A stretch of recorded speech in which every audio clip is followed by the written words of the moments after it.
गुरपतवंत सिंह को कत्ल करने का मंसूबा नाकाम। अमरीकी इंटेलिजेंस इदारों ने भारतीय इंटेलिजेंस एजेंसी का यह मंसूबा नाकाम बना दिया। अमेरिका ने भारतीय सिफारत खाने को वार्निंग भी जारी कर दी है। तर्जुमान व्हाइट हाउस के मुताबिक भारत ने अमेरिका में एक सिख अलहदगी पसंद को कत्ल करने का मंसूबा बनाया था।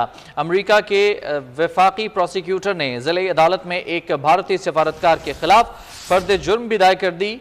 इस हवाले से मजीद आपको बताएं कि अमेरिका में मुकीम सिख अलहदगी पसंद रहनुमा गुरपतवंत सिंह को कत्ल करने का मंसूबा नाकाम बना दिया गया है। अमेरिकी इंटेलिजेंस इदारों ने भारतीय इंटेलिजेंस एजेंसी का मंसूबा नाकाम बना दिया है। अमेरिका ने भारतीय सिफारत खाने को वार्निंग जारी कर दी है। तर्जुमान व्हाइट हाउस के मुताबिक भारत ने अमेरिका में एक सिख अलहदगी पसंद को कत्ल करने का मंसूबा बनाया था। अमेरिका के वफाकी प्रोसिक्यूटर ने ज़िली अदालत में एक भारतीय सिफारतकार के खिलाफ फर्द जुर्म भी दायर कर दी है। जी हाँ, अमेरिका ने भारतीय सिफारत खाने को इस हवाले से वार्निंग भी जारी की है कि एक सिख अलहदगी पसंद रहनुमा को कत्ल करने की मंसूबा साजी की गई है और ये मंसूबा भारत की जानिब से बनाया गया था सिख अलहदगी पसंद रहनुमा को कत्ल करने का। इस हवाले से वार्निंग भारत को जारी कर दी गई है और अदालत में एक भारतीय सिफारतकार के खिलाफ फर्द जुर्म भी दायर कर दी गई है। ब्रिगेडियर रिटायर्ड राशिद वहीद साहब हमें ज्वाइन कर चुके हैं, उनसे बात करेंगे सारी सूरत हाल पर। बहुत शुक्रिया ब्रिगेडियर साहब आपके वक्त का। इससे पहले भी हमने देखा था कि भारत ने यही सेम हरकत की थी सिख रहनुमा के साथ और अभी दोबारा से अपनी मंसूबा साजी में वो कोई भी कसर उठा नहीं रख रहा। आप क्या कहेंगे इस पर? जी बिल्कुल, ये तो भारत का वतीरा है।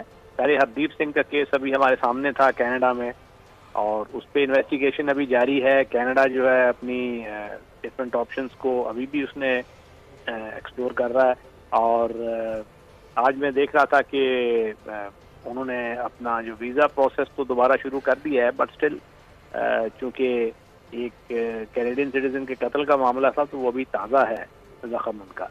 तो 5 आइज़ इन सब की जो एक पूरी फोकस है इस वक्त इंडिया पे, बिकॉज ये जो कनाडा में हुआ इसी वजह से ये जो गुरपतवंत सिंह हैं जिनको ये कत्ल करने की कोशिश की है, ये रेफरेंडम जो इनका जो एक अलामती इजहार होता है फ्रस्ट्रेशन का, ये उसके कोऑर्डिनेटर हैं और इनको राह से हटाने के लिए भारत ने ये मज़मूम मंसूबा बनाया और वो उनके कत्ल के अभी दर पे था।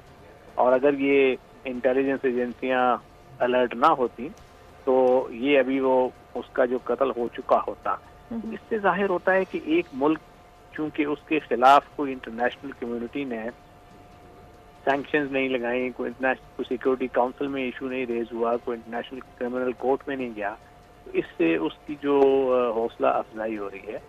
दो कि कनाडा ने और बाकी जो ममालिक थे उसके हलीफ उन्होंने उसको काफ़ी कंडेम किया था, मगर ये कंडेमनेशन से की हद से आगे जाने की ज़रूरत है और उसको कोई प्रॉपर जो इंटरनेशनल कम्युनिटी को इसका वो नोटिस लेना चाहिए और अगर इफ नीड भी तो ऐसे मुल्क पे सैंक्शंस लगने चाहिए। Right sir, thank you so much. Brigadier retired Rashid Wali साहब हमारे साथ मौजूद थे और इस अहम मौजू पर बात कर रहे थे।